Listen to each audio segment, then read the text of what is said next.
ಎಲ್ಲರಿಗೂ ನಮಸ್ಕಾರ, ಶುಭ ಸಂಜೆ. ಹಾಗೆ ತಮ್ಮೆಲ್ಲರಿಗೂ ದಿನಕ್ಕೊಂದು ಆರೋಗ್ಯ ಸೂತ್ರದ ಕಾರ್ಯಕ್ರಮಕ್ಕೆ ಸ್ವಾಗತ.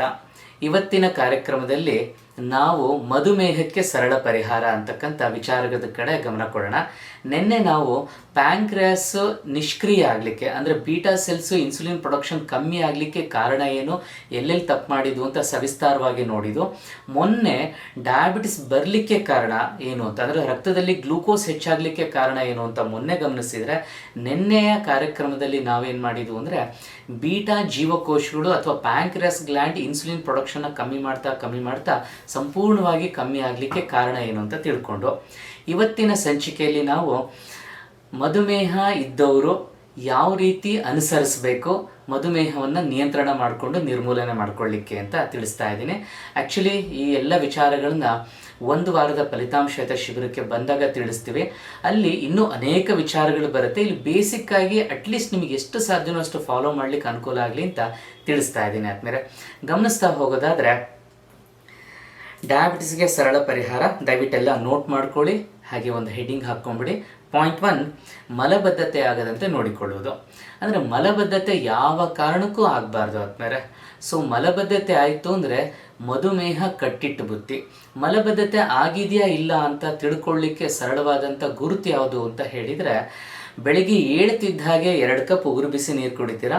ಉಗುರು ಬಿಸಿ ನೀರು ಕುಡಿದು ಒಂದು 5 ರಿಂದ 10 ನಿಮಿಷಕ್ಕೆ ಮೋಷನಿಗೆ ಹೋಗ್ಬಿಡ್ಬೇಕು. ನೀವು ಟಾಯ್ಲೆಟಿಗೆ ಹೋಗ್ತೀರಾ ಅಂದರೆ ನಿಮ್ಮ ಹೊಟ್ಟೆ ಸ್ವಚ್ಛವಾಗಿದೆ ಅಂತ. ಪಾಯಿಂಟ್ 1. ಎರಡನೇದು, ಸಿಂಕಿಗೆ ಅಂಟಬಾರ್ದು, ವಾಸನೆ ಇರಬಾರ್ದು. ಸಿಂಕಿಗೆ ಅಂಟ್ತಾ ಇದೆ ಅಂದರೆ ನಿಮ್ಮ ಹೊಟ್ಟೆಯಲ್ಲೂ ಕಟ್ಕೊಂಡಿದೆ ಅಂತ. ವಾಸನೆ ಬರ್ತಾ ಇದೆ ಅಂದರೆ ಹೊಟ್ಟೆಯಲ್ಲಿ ಕೊಳೆತು ಗಲೀಜಾಗಿದೆ ಅಂತ. ಈ 2 ಪ್ರಕ್ರಿಯೆಗಳು ನಿಮ್ಮ ಕಣ್ಣಿಗೆ ಕಾಣೋದಿಲ್ಲ, ಈಸಿಯಾಗಿ ಮೂವ್ ಆಗುತ್ತೆ, ಪಿಟ್ಟಲ್ಲಿ ಹೋಗಿ ಬೀಳುತ್ತೆ, ಹಾಗೆ ಯಾವ ವಾಸನೆನೂ ಇಲ್ಲ ಅಂದರೆ ನಿಮ್ಮ ಹೊಟ್ಟೆ ಸ್ವಚ್ಛ ಇದೆ ಅಂತ. ಮಲಬದ್ಧತೆ ಯಾಕಾಗುತ್ತೆ, ಕಾರಣ ಏನು, ನಾವೆಲ್ಲಿ ತಪ್ಪು ಮಾಡ್ತೀವಿ, ಈ ತಪ್ಪನ್ನು ಹೇಗೆ ತಿದ್ಕೋಬೇಕು ಅಂತ ಎಕ್ಸ್ಕ್ಲೂಸಿವ್ ಆಗಿ ದಿನಕ್ಕೊಂದು ಆರೋಗ್ಯ ಸೂತ್ರದಲ್ಲಿ ಮಲಬದ್ಧತೆ ಬಗ್ಗೆನೇ ನಾನು ಮಾತಾಡಿದಾಗ ಅದನ್ನು ತುಂಬ ಚೆನ್ನಾಗಿ ಅರ್ಥ ಮಾಡ್ಕೊಳ್ತೀರಂತೆ. ದಯವಿಟ್ಟು ಈಗ ನೋಟ್ ಮಾಡ್ಕೋಬೇಕಾಗಿರೋ ಪಾಯಿಂಟ್ ಏನು ಅಂದರೆ, ಮಲಬದ್ಧತೆ ಆಗ್ತಾ ಇದೆ ಅಂದರೆ ಇವತ್ತು ಮಧುಮೇಹ ಇಲ್ಲ ಅಂದರೂ ಖಂಡಿತ ನಾಳೆ ಡಯಾಬಿಟಿಸ್ ಬರುತ್ತೆ ಆದಮೇಲೆ ಮರಿಬಾರ್ದು. ಹಾಗಾಗಿ ಮಲಬದ್ಧತೆ ಆಗದಂಗೆ ನೋಡ್ಕೊಳ್ಳೋದು ಪಾಯಿಂಟ್ 1. ಎರಡನೇ ಪಾಯಿಂಟ್ ಏನು ಅಂದರೆ, ಪಿತ್ತ ರಕ್ತದಲ್ಲಿ ಹೆಚ್ಚಾಗಬಾರ್ದು. ಪಿತ್ತಕೋಶದಲ್ಲಿ ಭಗವಂತ ಅದ್ಭುತವಾಗಿ ಪಿತ್ತರಸವನ್ನು ಕೊಟ್ಟಿದ್ದಾನೆ. ಆ ಪಿತ್ತರಸ ನಮ್ಮ ದೇಹಕ್ಕೆ ಬಹಳ ಮುಖ್ಯವಾಗಿ ಬೇಕು. ದೇಹವನ್ನು ಉಷ್ಣವಾಗಿಡಲಿಕ್ಕೆ ಹಾಗೆ ಅನೇಕ ರೀತಿಯ ಕೆಲಸ ಪಿತ್ತಕೋಶ ಮಾಡುತ್ತೆ. ಹಾಗೆ ನೆನಪಿರಲಿ, ನಾನು ಮೊನ್ನೆ ಹೇಳಿದ್ದೀನಿ ಅಂತ ಭಾವಿಸ್ತೀನಿ, ಪಿತ್ತಕೋಶ ನಮ್ಮ ದೇಹದ ಯಜಮಾನ ಇದ್ದ ಹಾಗೆ. ಹಾಗಾಗಿ ಅದರಲ್ಲಿರ್ತಕ್ಕಂಥ ಪಿತ್ತರಸ ಆಹಾರದಲ್ಲಿರ್ತಕ್ಕಂಥ ಅನೇಕ ಪೋಷಕಾಂಶಗಳನ್ನು ರಿಲೀಸ್ ಮಾಡಲಿಕ್ಕೂ ಅದು ಮುಖ್ಯವಾದ ಪಾತ್ರ ವಹಿಸುತ್ತೆ. ಈ ಪಿತ್ತರಸ ತನ್ನ ಕರ್ತವ್ಯವನ್ನು ತಾನು ಮಾಡಿ ತಟಸ್ಥ ಆಗಬೇಕು. ತಟಸ್ಥ ಆಗದಲ್ಲೇ ಅದು ರಕ್ತಕ್ಕೆ ಹೆಚ್ಚಾಗಿ ಸೇರ್ತು ಅಂದರೆ ದೇಹ ಆ್ಯಸಿಡಿಕ್ ಬಾಡಿ ಆಗುತ್ತೆ. ಆ್ಯಸಿಡಿಕ್ ಬಾಡಿ ಆದಾಗ ನಿಮ್ಮ HbA1c ವ್ಯಾಲ್ಯೂ ನಿಧಾನವಾಗಿ ಮೇಲೆ ಹೋಗ್ತಾ ಸಂಪೂರ್ಣವಾಗಿ ಮೇಲೆ ಹೋಗುತ್ತೆ. ಹಾಗಾಗಿ ದಯವಿಟ್ಟು ಯಾವ ಕಾರಣಕ್ಕೂ ಪಿತ್ತ ದೋಷಕ್ಕೆ ಒಳಗಾದಂಗೆ ನೋಡ್ಕೊಳ್ಳಿ. ಪಿತ್ತ ದೋಷ ಅಂದರೆ ಏನು, ನಾವೆಲ್ಲಿ ತಪ್ಪು ಮಾಡ್ತೀವಿ, ಯಾಕೆ ಪಿತ್ತ ದೋಷ ಬರುತ್ತೆ, ಹಾಗೆ ಆ ಪಿತ್ತ ದೋಷದಿಂದ ಹೊರಗೆ ಬರಲಿಕ್ಕೆ ಏನು ಸರಳವಾಗಿ ಮನೆಯಲ್ಲೇ ಮಾಡ್ಕೋಬೇಕು, ಆ ಎಲ್ಲ ವಿಚಾರಗಳನ್ನು ಕೂಡ ದಿನಕ್ಕೊಂದು ಆರೋಗ್ಯ ಸೂತ್ರದಲ್ಲಿ ನಾನು ಕವರ್ ಮಾಡ್ತೀನಿ. ಈಗ ತಾವು ನೋಟ್ ಮಾಡ್ಕೋಬೇಕಾಗಿರೋದು, ಪಿತ್ತ ದೋಷ ಯಾವುದೇ ಕಾರಣಕ್ಕೂ ಆಗಬಾರ್ದು. 2 ಉದಾಹರಣೆ ಕೊಡೋದಾದರೆ, ಹುಳಿ ತೆಗ್ ಬರೋದು, ಬಾಯೆಲ್ಲ ಕಹಿ ಆಗೋದು, ಕಣ್ಣು ಉರಿಯೋದು, ಕಾಲು ಉರಿಯೋದು, ಕಿವಿಯಲ್ಲಿ ಗುಯ್ ಅಂತ ಶಬ್ದ ಬರೋದು, ಹಾಗೆ ಅಂಗಾಯಿ ಬೆವರೋದು, ಜೊತೆಯಲ್ಲಿ ತುಂಬ ಒಂಥರ ಏನು ಅಂದರೆ ಮೈಯೆಲ್ಲ ಬಿಸಿಯಾದ ಅನುಭವ ಆಗ್ತಾ ಇರುತ್ತೆ, ಹಾಗೆ ಮೈಯಲ್ಲಿ ದಂಧೆಗಳಾಗುತ್ತೆ. ಈ ರೀತಿ ನಿಮಗೇನಾದರೂ ಆಗ್ತಾ ಇದೆ ಅಂದರೆ ಖಂಡಿತ ನಿಮಗೆ ಪಿತ್ತ ಜಾಸ್ತಿ ಆಗಿದೆ ಅಂತ. ಸೊ ಇದನ್ನು ಸರಿ ಮಾಡ್ಕೊಳ್ಳಿಕ್ಕೆ ನಮ್ಮ ಶಿಬಿರದಲ್ಲೂ ಯೋಗಿಕ ಶರೀರ ಶುದ್ಧೀಕರಣ ಅಂತ ಪ್ರತಿಯೊಬ್ಬ ಶಿಬಿರಾರ್ಥಿಗೂ ಮಾಡಿಸ್ತೀವಿ. ಶಿಬಿರಾರ್ಥಿ ಭಾನುವಾರ ಅಂದರೆ ಶನಿವಾರ ಬರ್ತಾರೆ, ಭಾನುವಾರ ಮೆಡಿಕಲ್ ಟೆಸ್ಟ್ ಇರುತ್ತೆ, ಅಂದರೆ 60 ಪ್ಯಾರಾಮೀಟರಲ್ಲಿ ಮೆಡಿಕಲ್ ಟೆಸ್ಟ್ ಮಾಡ್ತೀವಿ. ಸೋಮವಾರ ಒಂದಿಷ್ಟು ಅಭ್ಯಾಸಗಳಿರುತ್ತೆ, ಮಂಗಳವಾರ ಬೆಳಗ್ಗೆನೆ ಯೋಗಿಕ ಶರೀರ ಶುದ್ಧೀಕರಣ ಮಾಡ್ತೀವಿ. ಯೋಗಿಕ ಶರೀರ ಶುದ್ಧೀಕರಣ ಎಂಥ ಅದ್ಭುತ ಅಂದರೆ ಆದ್ಮೇಲೆ ನೀವು ಯಾರು ಇಮ್ಯಾಜಿನ್ ಮಾಡ್ಕೊಳಕ್ಕಾಗಲ್ಲ. 1 ಲೋಟ ಶುದ್ಧವಾದಂಥ ನೀರನ್ನು ನೀವು ಫಿಲ್ಟರ್ ವಾಟರ್ ಕುಡಿದ್ರೆ ಅಷ್ಟೇ ಶುದ್ಧವಾಗಿ ಗುದದ್ವಾರದಿಂದ ಹೊರಗೆ ಬರುತ್ತೆ, ಅಂದರೆ ಏನಸ್ಸಿಂದ ಹೊರಗೆ ಬರುತ್ತೆ. ನಾವು ಗ್ಲಾಸ್ ಕಪ್ಪಲ್ಲಿ ಆ ನೀರನ್ನು ಹಿಡ್ಕೊಂಡ್ರೆ no colour, no dust, no smell, nothing. ಅಷ್ಟು ಶುದ್ಧವಾಗಿರುತ್ತೆ. ಅಂದರೆ ಸ್ನಾನ ಮಾಡಿದಾಗ ದೇಹದ ಮೇಲೆ ಹೇಗೆ ಸ್ವಚ್ಛ ಆಗುತ್ತೋ, ಮೌತ್ ಟು ಏನಸ್, ಸಣ್ಣ ಕರಳು, ದೊಡ್ಡ ಕರಳು, ಜಠರ, ಪಿತ್ತಕೋಶ, ಮೂತ್ರಕೋಶ ಎಲ್ಲವನ್ನೂ ಸ್ವಚ್ಛ ಮಾಡುವಂಥ ಅದ್ಭುತವಾದ ಪ್ರಕ್ರಿಯೆ ಋಷಿ ಮಹರ್ಷಿಗಳು ಇದನ್ನು ಹೇಳಿಕೊಟ್ಟಿದ್ದಾರೆ. ಕೇವಲ 1ರಿಂದ ಮ್ಯಾಕ್ಸಿಮಮ್ 2.5 ಗಂಟೆಯಲ್ಲಿ ದೇಹ ಸ್ವಚ್ಛ ಆಗುತ್ತೆ. ಆನ್ಲೈನ್ ಶಿಬಿರ ಯಾರು ಅಟೆಂಡ್ ಮಾಡ್ತಾರಲ್ಲ 21 ದಿನದ ಶಿಬಿರ, ಅವರಿಗೂ ಇದನ್ನು ಹೇಳ್ಕೊಡ್ತೀವಿ. ಹಾಗೆ ಆಫ್ಲೈನ್ ನಮ್ಮ ಹತ್ರನೇ ಬಂದು ಶಿಬಿರದಲ್ಲಿ ಭಾಗವಹಿಸ್ತಾರಲ್ಲ ಅವರಿಗೂ ಇದು ಹೇಳ್ಕೊಡ್ತೀವಿ. ನೆನಪಿರಲಿ, ಯೋಗಿಕ ಶರೀರ ಶುದ್ಧೀಕರಣ ಆದಮೇಲೆ ನಿಮ್ಮ ದೇಹ ನಾವು ಹೇಳ್ದಂಗೆ ಕೇಳುತ್ತೆ. ಅಂದರೆ ಎಲ್ಲ ಕಾಯಿಲೆಗಳಿಂದ ಬಿಡುಗಡೆ ಹೊಂದಿ ಆರೋಗ್ಯ ತಂತಾನೆ ಹುಡುಕೊಂಡು ನಿಮ್ಮ ಹತ್ರ ಬರುತ್ತೆ. ಅದಕ್ಕೆ ಪ್ರಮುಖ ಮೆಟ್ಟಿಲು ಅಥವಾ ಬಾಗಿಲೆ ಯೋಗಿಕ ಶರೀರ ಶುದ್ಧೀಕರಣ. ಯೋಗಿಕ ಶರೀರ ಶುದ್ಧೀಕರಣ ಹೆವಿ ಟಾಕ್ಸಿನ್, ಹೆವಿ ಗ್ಲೂಕೋಸ್ ಜೊತೆಯಲ್ಲಿ ಇಡೀ ಪಿತ್ತರಸ, ಅತಿ ಹೆಚ್ಚಾಗಿ ಎಲ್ಲೆಲ್ಲ ಪಿತ್ತರಸ ಇರುತ್ತೆ, ಕೆಲವರಿಗಂತೂ ಪಿತ್ತದ ಗೆಡ್ಡೆ ಇರುತ್ತೆ, ಅದೆಲ್ಲವೂ ಸ್ವಚ್ಛ ಆಗಿ ದೇಹ ನಿರ್ಮಲೀಕರಣ ಆಗುತ್ತೆ. ಆವಾಗ ನೋಡಿ ತಕ್ಷಣವೇ ಡಯಾಬಿಟಿಸ್ ನಾರ್ಮಲ್ ಬರುತ್ತೆ, ಬಿ ಪಿ ನಾರ್ಮಲ್ ಬರುತ್ತೆ, ಆರ್ಥರೈಟಿಸು, ಗ್ಯಾಸ್ಟ್ರೈಟಿಸ್, ಆಸಿಡಿಟಿ, ಕಾನ್ಸ್ಟಿಪೇಷನು, ಇನ್ಫ್ಲಮೇಷನು, ಮೈಕೈ ನೋವು, ಮೈಕೈ ಉರಿ, ನರನೋವು ಎಲ್ಲವೂ ಹೇಳದೆ ಕೇಳದೆ ಮಾಯ ಆಗುತ್ತೆ. ಈ ಒಂದು ಅದ್ಭುತವಾದ ಪ್ರಕ್ರಿಯೆ ಮಾಡೋದ್ರಿಂದನೇ ಸಾವಿರಾರು ಜನಕ್ಕೆ ನಾವು ರಿಸಲ್ಟ್ ಕೊಡ್ಲಿಕ್ಕೆ ಸಾಧ್ಯ ಆಗಿರೋದು ವಿತ್ ಮೆಡಿಕಲ್ ಪ್ರೂಫ್. ಹಾಗಾಗಿನೇ ಸಾವಿರಾರು ಜನಗಳು ಬೇರೆ ಬೇರೆ ರಾಜ್ಯ, ಬೇರೆ ಬೇರೆ ದೇಶ, ನಮ್ಮ ರಾಜ್ಯದ ಅನೇಕ ಭಾಗಗಳಿಂದ ಶಿಬಿರಕ್ಕೆ ಬರ್ತಾರೆ. ಆ ಅವಕಾಶವನ್ನು ಮಾಡಿಕೊಂಡು ತಾವು ಒಮ್ಮೆ ಕುಟುಂಬ ಸಮೇತ ಶಿಬಿರದಲ್ಲಿ ಬನ್ನಿ. ಯೋಗಿಕ ಶರೀರ ಶುದ್ಧೀಕರಣ ಪಿತ್ತವನ್ನು ಸಂಪೂರ್ಣವಾಗಿ ಕ್ಲೀನ್ ಮಾಡ್ಕೊಳ್ಳಿಕ್ಕೆ ಕೆಲವು ಸಮಯದಲ್ಲಿ, ಅಂದರೆ ಕೆಲವು ಗಂಟೆ, ಹಾರ್ಡ್ಲಿ 1.5ರಿಂದ ಮ್ಯಾಕ್ಸಿಮಮ್ 2.5 ಗಂಟೆಯಲ್ಲಿ ಶುದ್ಧ ಆಗುತ್ತೆ ದೇಹ.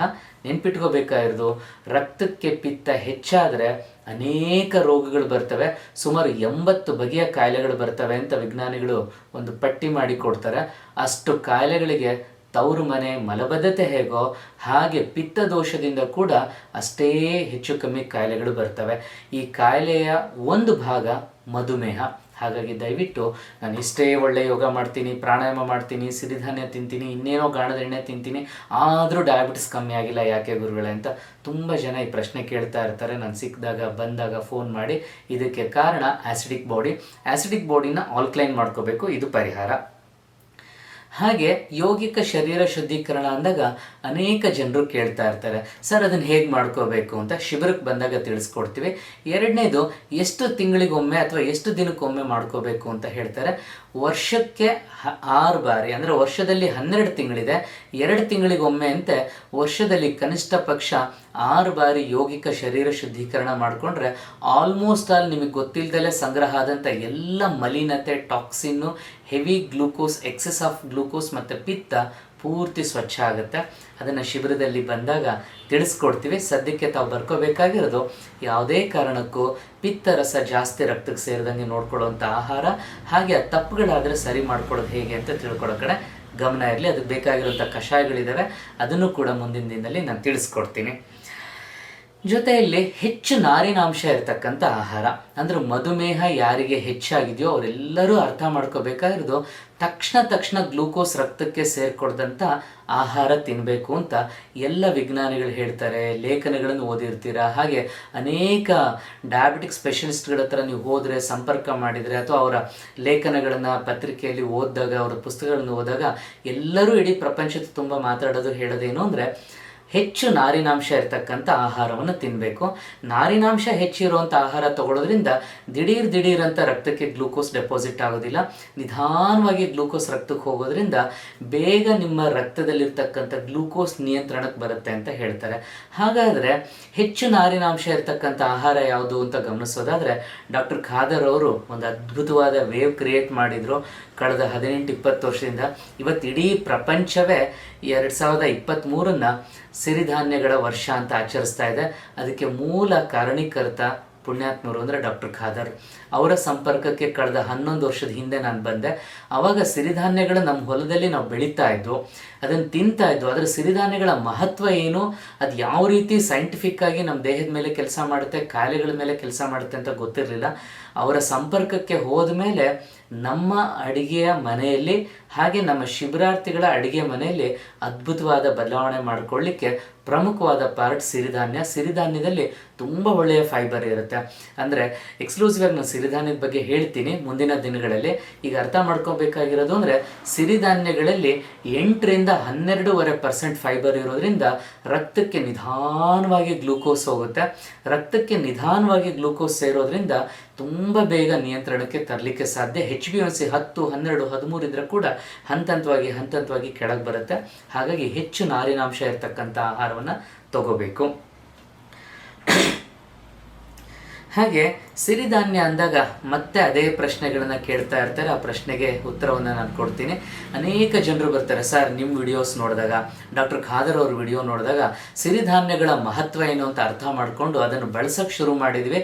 ಸ್ವಲ್ಪ ಏನೋ ನಿಯಂತ್ರಣ ಆದಂಗೆ ಆಯಿತು, HbA1c 1 or 2 ಪಾಯಿಂಟ್ಸ್ ಕೆಳಗೆ ಬಂತು, ಆದರೆ ಸಂಪೂರ್ಣವಾಗಿ ಡಯಾಬಿಟಿಸಿಂದ ಹೊರಗೆ ಬರಲಿಕ್ಕೆ ಆಗಲಿಲ್ಲ.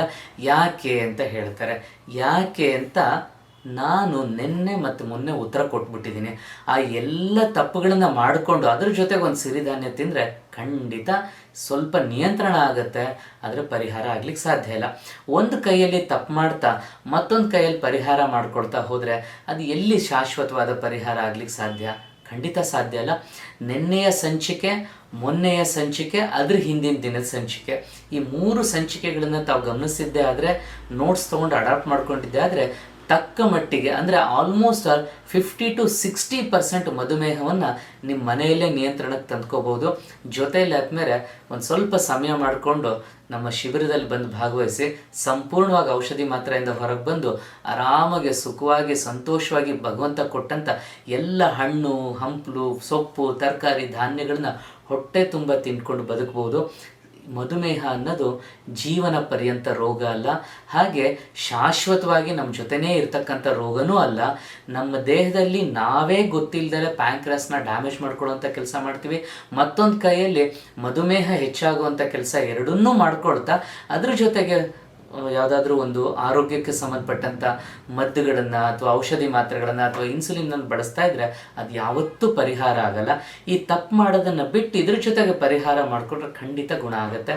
ಹಾಗಾಗಿ ನೂರಾರು ಜನ ಶಿಬಿರಾರ್ಥಿಗಳು ನಮ್ಮ ಶಿಬಿರಕ್ಕೆ ಬಂದವರು ತುಂಬ ಹೈ HbA1c ಆಗಿದೆ, ಇಮ್ಮಿಡಿಯೇಟಾಗಿ ಇನ್ಸುಲಿನ್ ತೊಗೋಬೇಕು ಅಂದರು ತೊಗೊಳ್ತಾ ಇದ್ದೀನಿ, ಅಥವಾ ತೊಗೊಳಕ್ಕೆ ಹೇಳಿದ್ರು ತೊಗೊಳ್ಳೋ ಬೇಡ, ಹೀಗೆ ಏನೇನೋ ಪ್ರಶ್ನೆ ಕೇಳ್ಕೊಂಡು ನಮ್ಮ ಶಿಬಿರಕ್ಕೆ ಬಂದು ಇವತ್ತೆಲ್ಲದರಿಂದ ಹೊರಗೆ ಬಂದು ಹಣ್ಣು ಸಿಹಿಯನ್ನು ತಿಂದ್ಕೊಂಡು ಸಂತೋಷವಾಗಿದ್ದಾರೆ. ಆದಮೇಲೆ ನೆನ್ಪಿಟ್ಕೋಬೇಕಾಗಿರೋದು, ಅಷ್ಟೆಲ್ಲ ಹಣ್ಣು ಸಿಹಿಯನ್ನು ತಿಂದರೂ ಕೂಡ ಅವರ HbA1c 6 ಮೇಲೆ ಹೋಗಲೇ ಇಲ್ಲ. ಅದು ಕೇವಲ ಕೆಲವು ತಿಂಗಳಲ್ಲ, ವರ್ಷ 2 ವರ್ಷ 3 ವರ್ಷ 4 5 ವರ್ಷ ಆದರೂ ಕೂಡ ನಾನ್ ಡಯಾಬಿಟಿಕ್ ಆಗಿದ್ದಾರೆ ವಿತೌಟ್ ಎನಿ ಮೆಡಿಸನ್. ಸಾಧ್ಯ ಆಗಿರೋದು ಆಹಾರವೇ ಔಷಧಿ ಮಾಡ್ಕೊಂಡಿದ್ರ ಮುಖಾಂತರ ಈ ರಿಸಲ್ಟ್ ಸಿಕ್ಕಿದೆ. ಆಹಾರವೇ ಔಷಧಿ ಆಗಬೇಕು ಅಂದರೆ ದಯವಿಟ್ಟು ಒಮ್ಮೆ ಶಿಬಿರಕ್ಕೆ ಬನ್ನಿ, ಆ ಎಲ್ಲ ಸಮಗ್ರವಾದ ಮಾಹಿತಿ ಸಿಗುತ್ತೆ. ಸದ್ಯಕ್ಕೆ ತಾವು ಗಮನಿಸಬೇಕಾಗಿರೋದು ಸಿರಿಧಾನ್ಯಗಳನ್ನ ಚೆನ್ನಾಗಿ ತಗೊಳ್ಳಿ.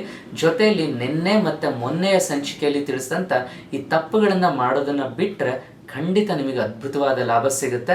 ಹಾಗೆ ಮಧುಮೇಹ ಮುಂದೆ ಬರದಂಗೆ ತಡೆ ಹಿಡಿಲಿಕ್ಕೆ ಬಹಳ ಒಳ್ಳೆಯ ದಾರಿ ಅನ್ನೋದಕ್ಕಿಂತ ರಾಜಮಾರ್ಗ ಅಂತ ಹೇಳಲಿಕ್ಕೆ ನಾನು ಇಷ್ಟಪಡ್ತೀನಿ. ನೆಕ್ಸ್ಟ್ ಪಾಯಿಂಟನ್ನು ನೋಡೋಣ. ಪ್ರತಿ 1.5 ಗಂಟೆಗೊಂದ್ಸರಿ 1 ಲೋಟ ಉಗುರು ಬಿಸಿ ನೀರನ್ನು ಕುಡಿಬೇಕಾದ್ಮೇಲೆ. ಯಾಕೆ ಪದೇ ಪದೇ ಉಗುರು ಬೆಚ್ಚನೆ ನೀರು ಕುಡಿಬೇಕು ಅಂದರೆ, ರಕ್ತದಲ್ಲಿ ಗ್ಲೂಕೋಸ್ ಅಂಶ ಹೆಚ್ಚಾದಾಗ ಮಂದ ರಕ್ತ ಆಗುತ್ತೆ, ಗಟ್ಟಿ ರಕ್ತ ಆಗುತ್ತೆ. ಗಟ್ಟಿ ರಕ್ತ ಆದಾಗ ತೆಳುವಾಗಿರ್ತಕ್ಕಂಥ ನರಗಳಲ್ಲಿ ಬ್ಲಾಕೇಜಸ್ ಆಗುತ್ತೆ. ಬ್ಲಾಕೇಜಸ್ ಆದಾಗಲೇ ಸ್ಟ್ರೋಕ್ ಆಗೋದು, ಬ್ಲಾಕೇಜಸ್ ಆದಾಗಲೇ ಹಾರ್ಟ್ ಅಟ್ಯಾಕ್ ಆಗೋದು, ಬ್ಲಾಕೇಜಸ್ ಆದಾಗಲೇ ಕಣ್ಣು ಮಂಜಾಗಿ ಕಣ್ಣು ಕುರುಡಾಗೋದು. ಹಾಗೆ ನರಗಳ ಬ್ಲಾಕೇಜಸ್ ಆದಾಗಲೇ ಕಿಡ್ನಿ ಕೂಡ ಫಿಲ್ಟ್ರೇಷನ್ ಸರಿ ಮಾಡ್ಲಿಕ್ಕೆ ಸಾಧ್ಯ ಇಲ್ಲ. ಚಿಕ್ಕ ಉದಾಹರಣೆ ಕೊಡೋದಾದರೆ, ಇದೊಂದು ಲೋಟ ಅಂತ ಅಂದ್ಕೊಳ್ಳೋಣ. 1 ಲೋಟದಲ್ಲಿ ನೀರಿದೆ, ಆ ನೀರಿಗೆ 1 ಸ್ಪೂನ್ ಸಕ್ಕರೆ ಹಾಕಿದರೆ ನೀರೇನಾಗುತ್ತೆ? ನಾರ್ಮಲ್ ವಾಟರ್ ಇತ್ತು, ಅದೇನಾಯಿತು? ಸಿಹಿ ನೀರಾಯಿತು. ಅಂದರೆ ಮಾಮೂಲಿಯಾಗಿ ನೀರು ಇತ್ತು, ಅದಕ್ಕೆ ಸಕ್ಕರೆ ಬಿದ್ದಾಗ ಸಿಹಿ ನೀರಾಯಿತು. ಹಾಗೆ ಪದೇ ಪದೇ ನೀವು ಸಕ್ಕರೆ ಹಾಕ್ತಾ ಹೋದರೆ ನೀರೇನಾಗುತ್ತೆ? ನೀರು ಮಾಮೂಲಿ ಇತ್ತು, ಅದು ಸಿಹಿ ನೀರಾಯಿತು. ಆಮೇಲೆ ಮತ್ತೆ ಸಕ್ಕರೆ ಬಿದ್ದಾಗ ಏನಾಯಿತು? ತುಂಬ ಸಿಹಿ ಆಯಿತು ನೀರು. ಹಾಗೆ ಮತ್ತೆ ನೀವು ಸಕ್ಕರೆ ಹಾಕಿದಾಗ ನೀರು ಪಾಕ ಆಗುತ್ತೆ, ಅಂದರೆ ಜೇನುತುಪ್ಪದ ಥರ ಆಗುತ್ತೆ. ಅದೇ ಪ್ರೋಸೆಸ್ ನಮ್ಮ ರಕ್ತದಲ್ಲೂ ಆಗೋದಾದ್ಮೇಲೆ ರಕ್ತ ಯಾವಾಗಲೂ ತೆಳುವಾಗಿರಬೇಕು. ಆಹಾರದ ಮುಖಾಂತರ ಜಾಸ್ತಿ ಗ್ಲೂಕೋಸ್ನ ಪದೇ ಗ್ಲೂಕೋಸ್ ತುಂಬಿಸೋದು, ಆದರೆ ರಕ್ತದಲ್ಲಿರ್ತಕ್ಕಂಥ ಗ್ಲೂಕೋಸ್ನ ನಾವು ಕರಗಿಸ್ಕೊಳ್ಳೋದೇ ಇಲ್ಲ. ಅಂದರೆ ಅದನ್ನು ಎನರ್ಜಿಯಾಗಿ ಕನ್ವರ್ಟ್ ಮಾಡ್ಕೊಳ್ಳೋಂಥ ಯಾವ ಚಟುವಟಿಕೆನೂ ಮಾಡಲ್ಲ, ಕೆಲಸನೂ ಮಾಡಲ್ಲ, ವಾಕಿಂಗು ಮಾಡಲ್ಲ, ಜಾಗಿಂಗು ಮಾಡಲ್ಲ, ಏನೂ ಮಾಡಲ್ಲ. ರಕ್ತಕ್ಕೆ ಗ್ಲೂಕೋಸ್ ಮಾತ್ರ 3 ಹೊತ್ತು ತುಂಬಿಕೊಡ್ತೀವಿ, ಖರ್ಚಾಗಲ್ಲ ಅಂದಾಗ ಏನಾಗುತ್ತೆ, ನಿಧಾನವಾಗಿ ರಕ್ತ ಮಂದ ಆಗ್ತಾ ಥಿಕ್ ಬ್ಲಡ್ ಆಗುತ್ತೆ. ಥಿಕ್ ಬ್ಲಡ್ ಆದಾಗಲೇ ಸ್ಟ್ರೋಕ್ ಆಗೋದು, ಥಿಕ್ ಬ್ಲಡ್ ಆದಾಗಲೇ ದೃಷ್ಟಿದೋಷ, ಹಾರ್ಟ್ ಅಟ್ಯಾಕ್, ಮೂತ್ರಕೋಶ ಸಮಸ್ಯೆ, ವೆರಿಕೋಸ್ ವೈನ್, ಹೀಗೆ ಅನೇಕ ರೀತಿಯ ಸಮಸ್ಯೆಗಳಿಗೆ ಒಳಗಾಗಿ ಒದ್ದಾಡಿ ಸಾಯ್ತೀವಿ. ಆದ್ಮೇಲೆ ನೆನ್ಪಿಟ್ಕೋಬೇಕಾಗಿರೋದು, ಹೃದಯಾಘಾತ ಆದಾಗ ಅಥವಾ ಸ್ಟ್ರೋಕ್ ಆದಾಗ ಅಥವಾ ಹೈ ಡಯಾಬಿಟಿಕ್ ಆದಾಗ, ಕಿಡ್ನಿ ಫೇಲ್ ಆದಾಗ ತೀರ್ಕೊಂಡೋದಾಗ ಮೆಡಿಕಲ್ ರಿಪೋರ್ಟ್ಸನ್ನು ಕೊಡ್ತಾರೆ ಡಾಕ್ಟರ್ಸು, ಯಾಕೆ ಸತ್ತೋದ್ರು ಅಂತ. ಅದರಲ್ಲಿ ಒಂದು ಲೈನ್ ಬರೆದಿರ್ತಾರೆ, ಮಲ್ಟಿಪಲ್ ಆರ್ಗನ್ಸ್ ಫೇಲ್ಯೂರ್ ಆಗಿ ಸತ್ತೋದ್ರು ಅಂತ. ಅಂದರೆ ಬಹು ಅಂಗಾಂಗ ವೈಫಲ್ಯದಿಂದ ಮರಣ ಹೊಂದಿದ್ದಾರೆ ಅಂತ ತಿಳಿಸ್ತಾರೆ. ಮಲ್ಟಿಪಲ್ ಆರ್ಗನ್ಸ್ ಯಾಕೆ ಫೇಲ್ಯೂರ್ ಆಯಿತು ಅಂದರೆ ಬಿಕಾಸ್ ಆಫ್ ಥಿಕ್ ಬ್ಲಡ್. ಹಾಗಾಗಿ ದಯವಿಟ್ಟು ಗಮನಿಸಬೇಕಾಗಿರೋದು ಏನು, ತಾವೆಲ್ಲರೂ ಅಂದರೆ ಬಹಳ ಪ್ರೀತಿಯಿಂದ ಹೇಳ್ತಾ ಇದ್ದೀನಿ, ಹಾಗೆ ತುಂಬ ಎಚ್ಚರಿಕೆಯಿಂದ ನೀವು ಇದನ್ನು ಫಾಲೋ ಮಾಡಲಿ ಅಂತ ನಾನು ಮತ್ತೆ ಕೋಟ್ ಮಾಡಿ ಹೇಳ್ತಾ ಇದ್ದೀನಿ. ಪದೇ ಮಧ್ಯೆ ಬೆಚ್ಚನ ನೀರು ತಗೊಳ್ತಾ ಇದ್ರೆ ಆ ಮಂದ ಜೇನುತುಪ್ಪ ಅಥವಾ ಮಂದವಾಗಿರ್ತಕ್ಕಂಥ ಪಾಕಕ್ಕೆ ನೀವು ಪದೇ ಬೆಚ್ಚನ ನೀರು ಹಾಕಿದಾಗ ಅದು ಹೇಗೆ ಡೈಲ್ಯೂಟ್ ಆಗಿ ತೆಳುವಾಗುತ್ತೋ ಹಾಗೆ ನಿಮ್ಮ ರಕ್ತ ತೆಳುವಾಗೋದ್ರಿಂದ HbA1c ಮೋರ್ ದ್ಯಾನ್ 10 ಇದ್ರೂ ಕೂಡ ಹಾರ್ಟ್ ಅಟ್ಯಾಕು ಆಗಲ್ಲ, ಸ್ಟ್ರೋಕು ಆಗಲ್ಲ, ಕಿಡ್ನಿ ಫೇಲು ಆಗೋದಿಲ್ಲ, ದೃಷ್ಟಿದೋಷನೂ ಬರೋದಿಲ್ಲ. ಆದಮೇಲೆ ದಯವಿಟ್ಟು ಈ ರೀತಿ ಸಮಸ್ಯೆ ಮಾಡ್ಕೊಳಕ್ಕೆ ಹೋಗೋದು ಬೇಡ. ಮೊದಲನೇ ದಿನದ ಸಂಚಿಕೆಯಲ್ಲಿ ನಾನು ಹೇಳಿದ್ದೀನಿ, HbA1c ವ್ಯಾಲ್ಯೂ ಎಷ್ಟಿದ್ರೆ ಏನು ಇಂಡಿಕೇಟ್ ಮಾಡುತ್ತೆ ಅಂದರೆ ನಮಗೆ ಹಾರ್ಟ್ ಅಟ್ಯಾಕ್ ಆಗುತ್ತಾ, ಸ್ಟ್ರೋಕ್ ಆಗುತ್ತಾ, ಕಿಡ್ನಿ ಫೇಲ್ ಆಗುತ್ತಾ, ಇನ್ನೇನಾದರೂ ಸಮಸ್ಯೆಗಳಾಗುತ್ತಾ, ನಿಯಂತ್ರಣದಲ್ಲಿ ಇದೆಯಾ ಇಲ್ವಾ, ಅಥವಾ ಇನ್ನೂ ಹೆಚ್ಚಾಗಿ ಅಂದರೆ ಯಾವ ರೀತಿ ಅಂದರೆ ಏನಾದರೂ ಅಪಘಾತ ಆಗಿ ಹೋಗೇ ಬಿಟ್ಟು ಜೀವ ಅಂತೀವಿ. ಅಥವಾ ನಾವು ಗಮನಿಸ್ತಾ ಇರ್ತೀವಿ, ಸೋಷಿಯಲ್ ಮೀಡಿಯಾ ಅಂತೂ ಇತ್ತೀಚೆಗೆ ತುಂಬ ಚೆನ್ನಾಗಿ ಬಳಸೋದನ್ನ ಎಲ್ಲರೂ ಕಲ್ತಿರೋದನ್ನ ನೋಡ್ತೀವಿ. ಓಡಾಡ್ತಾ ಇರ್ತಾರೆ, ದಿಢೀರಂತ ಹಾರ್ಟ್ ಅಟ್ಯಾಕ್ ಆಗೋಗ್ಬಿಡುತ್ತೆ. ಆಫೀಸಲ್ಲಿ ಕೂತಿರ್ತಾರೆ, ಅಲ್ಲೇ ಹಾರ್ಟ್ ಅಟ್ಯಾಕ್ ಆಗುತ್ತೆ. ಇನ್ಯಾವುದೋ ಒಂದು ಕಾರ್ಯಕ್ರಮದಲ್ಲಿ ಭಾಗವಹಿಸಿರ್ತಾರೆ, ಅಲ್ಲೇ ವೇದಿಕೆ ಮೇಲೆ ಹಾರ್ಟ್ ಅಟ್ಯಾಕ್ ಆಗುತ್ತೆ. ಅಥವಾ ಮನೇಲಿ ಬಂದು ಚಾ ತಗೊಂಬಾರೆ, ಕಾಫಿನೋ ಟೀನೋ ಅಂತ ಹೇಳ್ತಾರೆ, ಅವ್ರು ಮೇಡಮ್ ಅವ್ರು ಹೋಗಿ ಕಾಫಿನೋ ಟೀನೋ ಏನೋ ತಗೊಂಬರೋದ್ರಲ್ಲಿ ರಿಮೋಟು ಅಥವಾ ಪೇಪರು ಇಟ್ಕೊಂಡು ಅವ್ರು ಅಲ್ಲೇ ಬಿದ್ದು ಸತ್ತೋಗಿರ್ತಾರೆ. ಅಂದರೆ ಕೆಲವು ಸೆಕೆಂಡ್, ಗಂಟೆ ಅಲ್ಲ, ನಿಮಿಷ ಅಲ್ಲ, ಆದಮೇಲೆ ಕೇವಲ 5 ಸೆಕೆಂಡ್ ಮುಂಚೆ ಕೂಡ ನಮಗೆ ಹಾರ್ಟ್ ಅಟ್ಯಾಕ್ ಆಗುತ್ತೆ ಅಂತ ಗೊತ್ತಾಗಲ್ಲ, ನಮಗೆ ಸ್ಟ್ರೋಕ್ ಆಗುತ್ತೆ ಅಂತ ಗೊತ್ತಾಗಲ್ಲ. ಅಂತ ಕೆಟ್ಟ ಭಯಾನಕ ವಿಚಿತ್ರವಾದ ಕಾಯಿಲೆ. ಹಾಗೆ ಎಲ್ಲೂ ನಿಯಂತ್ರಣಕ್ಕೆ ಸಿಗದಲ್ಲೇ ಸುಮ್ಮನೆ ಔಷಧಿ ಮಾತ್ರೆಗಳನ್ನು ತೊಗೊಂಡು ನಮ್ಮ ಜೀವನನೇ ಹಾಳು ಮಾಡ್ಕೊಡ್ತೀವಿ. ಜೊತೆಯಲ್ಲಿ ಅನೇಕ ಸೈಡ್ ಎಫೆಕ್ಟ್ ಆಗಿ ರೋಗಗಳು ಬರ್ತವೆ. ಅದೆಲ್ಲದ್ರ ಜೊತೆಯಲ್ಲಿ ಅದು ತಿನ್ನೋದು ಬೇಡ, ಇದು ತಿನ್ನೋದು ಬೇಡ, ಇದು ಕುಡಿಬೇಡ, ಈ ಹಣ್ಣು, ಈ ಸೊಪ್ಪು, ಈ ತರಕಾರಿ, ಧಾನ್ಯ ತಿನ್ನಬೇಡ ಅಂತ ನಮಗೆ ನಾವೇ ಬೇಲಿ ಹಾಕ್ಕೊಂಡು ಅದರಿಂದ ಸಿಗ್ತಕ್ಕಂಥ ಅನೇಕ ಅದ್ಭುತವಾದಂಥ ಔಷಧಿಯ ಗುಣತತ್ವಗಳು ನಮ್ಮ ದೇಹಕ್ಕೆ ವಂಚನೆ ಮಾಡ್ಕೊಳ್ಳೋದ್ರಿಂದ, ಆ ವಂಚಿತವಾಗೋದ್ರಿಂದ ಅದಕ್ಕೊಂದಿಷ್ಟು ಮೈ ತುಂಬ ರೋಗ, ಇಲ್ಲಿ ಒಂದೇ ಥರ ತಿಂದು ಅದಕ್ಕೊಂದಿಷ್ಟು ರೋಗ, ಜೊತೆಯಲ್ಲಿ ನಾವು ತಗೊಳ್ಳೋವಂಥ ಔಷಧಿ ಮಾತ್ರೆಗಳಿಂದ ಅನೇಕ ಸೈಡ್ ಎಫೆಕ್ಟ್ ಬಂದು ಒದ್ದಾಡಿ ಜೀವ ಬಿಡ್ತೀವಿ. ಆದ್ಮೇಲೆ ಏನಕ್ಕೆ ಈ ಮಾತನ್ನು ನಾನು ಯಾವಾಗಲೂ ನೆನ್ಪು ಮಾಡಿಕೊಂಡು ಪ್ರತಿ ಶಿಬಿರಾರ್ಥಿಗಳಿಗೂ ಎಚ್ಚರಿಕೆಯಿಂದ ಇರಿ ಅಂತ ಹೇಳ್ತೀನಿ ಅಂದರೆ, ಸಾವಿರಾರು ಜನಗಳನ್ನು ನಾನು ಕಣ್ಣಾರೆ ನೋಡಿದ್ದೀನಿ ಯಾವ ರೀತಿ ಒದ್ದಾಡಿ ಸಾಯ್ತಾರೆ ಅಂತ. ಹಾಗೆ ಜೀವ ಹೋಗುವಂಥ ಆ ಕ್ಷಣಗಳನ್ನು ಕೂಡ ನಾನು ಕುತ್ಕೊಂಡು ಕಣ್ಣಾರೆ ನೋಡಿದ್ದೀನಿ. ಅಂಥ ನರಕದ ಜೀವನ ಯಾರಿಗೂ ಬೇಡ. ಆದ್ಮೇಲೆ ನಾವೆಲ್ಲ ಅಂತೀವಿ, ನಾನು ಮೊನ್ನೆ ಹೇಳಿದ್ನಲ್ಲ, ಉಡಾಫೆಯಿಂದ ಮಾತಾಡ್ತೀವಿ, ರೋಗ ಬರುತ್ತಾ ಬಂದಾಗ ನೋಡ್ಕೊಳ್ಳೋಣ ಬಿಡಿ, ತಿಂದುಂಡು ಮಜಾ ಮಾಡೋಣ ಅಂತ ಭಾರಿ ದಿಮಾಕಲ್ಲಿ ದೌಲತ್ತಲ್ಲಿ ಉಡಾಫೆಯ ಮಾತಾಡ್ತೀವಿ. ಒಂದು ಪಕ್ಷ ಯಮರಾಜ ಬಂದು ಕುತ್ತಿಗೆ ಮೇಲೆ ಕೂತ್ಕೊಂಡಾಗ ಯಾವ ರೀತಿ ಒದ್ದಾಡಿ ಸಾಯ್ತಾರೆ ಅಂತ ಇತ್ತೀಚಿನ ದಿನದಲ್ಲಿ ನೀವು ಯಾರೂ ನೋಡ್ತಲ್ಲ. ಯಾಕೆಂದರೆ ICU ಒಳಗೆ ಹಾಕಿರ್ತಾರೆ, ಅಲ್ಲಿ ಒದ್ದಾಡಿ ಸತ್ತೋದ್ಮೇಲೆ ಬಾಡಿ ಕೊಡ್ತಾರೆ. ಆದರೆ ಕಣ್ಣಾರೆ ಹತ್ತಿರ ಕೂತ್ಕೊಂಡು ನೋಡಿದಾಗ ಅದ್ರ ಯಾತನೆ, ಸಂಕಟ, ದುಸ್ಥಿತಿ ಏನು ಅಂತ ನಿಮಗೆ ಅರ್ಥ ಆಗುತ್ತೆ. ಅಂಥ ದುಸ್ಥಿತಿ ನಿಮಗೆ ಬರಬಾರ್ದು ಅಂದರೆ ಆದಮೇಲೆ ಒಳ್ಳೆಯ ಜೀವನ ಶೈಲಿ, ಒಳ್ಳೆಯ ಆಹಾರ ಶೈಲಿಯನ್ನು ರೂಢಿಸ್ಕೊಳ್ಳಿ. ಅದರಲ್ಲಿ ಬಹಳ ಪ್ರಮುಖವಾಗಿ ನಮ್ಮ ಅಡುಗೆ ಮನೆಯಲ್ಲಿ ಬದಲಾವಣೆ ಆಗೋದು, ನಮ್ಮ ತಟ್ಟೆಯಲ್ಲಿ ಆಹಾರ ಬದಲಾಯಿಸ್ಕೊಳ್ಳೋದೆ ನಿಜವಾದ ಔಷಧಿ. ಅದನ್ನೇ ಆಯುರ್ವೇದ ಹೇಳಿದ್ದು, ನೀನು ತಿಂತಕ್ಕಂಥ ಪ್ರತಿಯೊಂದು ತುತ್ತು ಆಹಾರವೇ ಔಷಧಿ ಆಗಬೇಕೇ ವಿನಃ ಔಷಧಿ ಆಹಾರ ಆಗಬಾರ್ದು ಅಂದರು. ಆ ಬೇಸ್ ಮೇಲೆ ಅಂದರೆ ಆ ತಳಹದಿ ಮೇಲೆ ನಾವು ಅಷ್ಟು ಸುಂದರವಾದಂಥ ಶಿಬಿರವನ್ನು ರೂಪಿಸಿರೋದು. ಆ ಅದ್ಭುತವಾಗಿ ಶಿಬಿರದ ರಿಸಲ್ಟ್ ಯಾಕೆ ಬರ್ತಿದೆ ಅಂದರೆ ಬಿಕಾಸ್ ಆಫ್ ಈ ತಳಹದಿ ಮೇಲೆ ನಾವು ಶಿಬಿರ ರೂಪಿಸಿರೋದ್ರಿಂದ. ನಾವು ಯಾವ ಶಿಬಿರಾರ್ಥಿಗೂ ಯಾವ ಔಷಧಿ ಮಾತ್ರನೂ ಕೊಡೋದಿಲ್ಲ. ಆದರೆ ನೆನ್ಪಿಟ್ಕೊಳ್ಳಿ, ನಮ್ಮ ಶಿಬಿರಕ್ಕೆ ಬಂದವರು ಆಲ್ಮೋಸ್ಟ್ ಅಲ್ಲಿ ಎಲ್ಲರೂ ಔಷಧಿ ಮಾತ್ರೆಗಳಿಂದ ಹೊರಗೆ ಬಂದು ಬದುಕ್ತಿದ್ದಾರೆ. ಕಾರಣ ಆಹಾರವೇ ಔಷಧಿ ಮಾಡಿಕೊಂಡಿದ್ದು. ದಯವಿಟ್ಟು ಸಮಯ ಮಾಡಿಕೊಂಡು ಶಿಬಿರಕ್ಕೆ ಬನ್ನಿ, ಅಪಾರವಾದ ಜ್ಞಾನ ಸಿಗುತ್ತೆ ನಿಮಗಿಲ್ಲಿ. ಇಲ್ಲಿ ಈ ಲೈವ್ ಮುಖಾಂತರ ಒಂದಿಷ್ಟು ಪುಟ್ಟ ಸಮಯದಲ್ಲಿ ತಕ್ಕ ಮಟ್ಟಿಗೆ ಬದಲಾವಣೆ ನಿಮ್ಮ ಮನೇಲಿ ಮಾಡ್ಕೊಳ್ಬೇಕು. ಆ ಬದಲಾವಣೆ ನನ್ನ ಹತ್ರನೇ ಬಂದು ಕಲಿಯುವಂಥ ಅವಶ್ಯಕತೆ ಇಲ್ಲ. ಲೈವ್ ಮುಖಾಂತರ ಅಂದರೆ ಫೇಸ್ಬುಕ್ ಲೈವ್ ಮುಖಾಂತರ ಕೂಡ ನಿಮಗೆ ಸಿಗಲಿ ಅಂತಕ್ಕಂಥ ಒಂದು ಪ್ರೀತಿ ಕಳಕಳಿಯಿಂದ ಇದನ್ನು ಮಾಡ್ತಾ ಇದ್ದೀವಿ. ಯಾವುದೇ ಸ್ವಾರ್ಥ ಇಟ್ಕೊಂಡು ಮಾಡೋದಾದ್ರೆ ಖಂಡಿತ ಇಷ್ಟು ಮಾಹಿತಿ ನಾನು ನಿಮಗೆ ಕೊಡ್ತಾನೆ ಇರಲಿಲ್ಲ. ದುಡ್ಡು ಕೊಟ್ಟು ನಮ್ಮ ಹತ್ರ ಬನ್ನಿ ಅಂತಿದ್ದೆ. ಆದರೆ ನಾನು ಕೊಡ್ತಾ ಇರೋದು, ಅಕಸ್ಮಾತ್ ನೀವು ನನ್ನ ಹತ್ರ ಬರುವಂಥ ತಡ ಆದರೂ ಪರವಾಗಿಲ್ಲ, ಅಕಸ್ಮಾತ್ ನೀವು ಬಂದಿಲ್ಲ ಅಂದರೂ ಪರವಾಗಿಲ್ಲ, ತಕ್ಕ ಮಟ್ಟಿಗೆ ನೀವು ಆರೋಗ್ಯವಾಗಿ ಖುಷಿಯಾಗಿ ಮನೆಯಲ್ಲಿ ನೀವು ಪ್ಲಸ್ ನಿಮ್ಮ ಕುಟುಂಬದವ್ರು ಎಲ್ಲರೂ ಬದುಕಲಿ ಅನ್ನೋವಂಥ ಪ್ರೀತಿ ಕಳಕಳಿಯಿಂದ ಇದನ್ನೆಲ್ಲ ತಿಳಿಸ್ಕೊಡುವಂಥ ಕೆಲಸವನ್ನು ಮಧ್ಯೆ ಸಮಯ ಮಾಡ್ಕೊಂಡು ಮಾಡ್ತಾ ಇದ್ದೀನಿ. ದಯವಿಟ್ಟು ಮರೆಯೋದು ಬೇಡ. ಪ್ರತಿ 2 ಗಂಟೆ ಒಮ್ಮೆ 1 ಲೋಟ ಉಗುರು ಬಿಸಿ ನೀರನ್ನು ಫ್ಲಾಸ್ಕಲ್ಲಿ ಇಟ್ಕೊಂಡು ಮಧ್ಯೆ ಆಫೀಸಲ್ಲಾದರೂ ಇರಲಿ, ಟ್ರಾವೆಲಿಂಗ್ ಮಾಡಿ, ಮನೆಯಲ್ಲಿರಲಿ ಅಥವಾ ಜಾಬಿಗೆ ಹೋಗಲಿ, ಎಲ್ಲಿದ್ದರೂ ಸರಿ ಕುಡಿಯೋದನ್ನು ಮರಿಬೇಡಿ.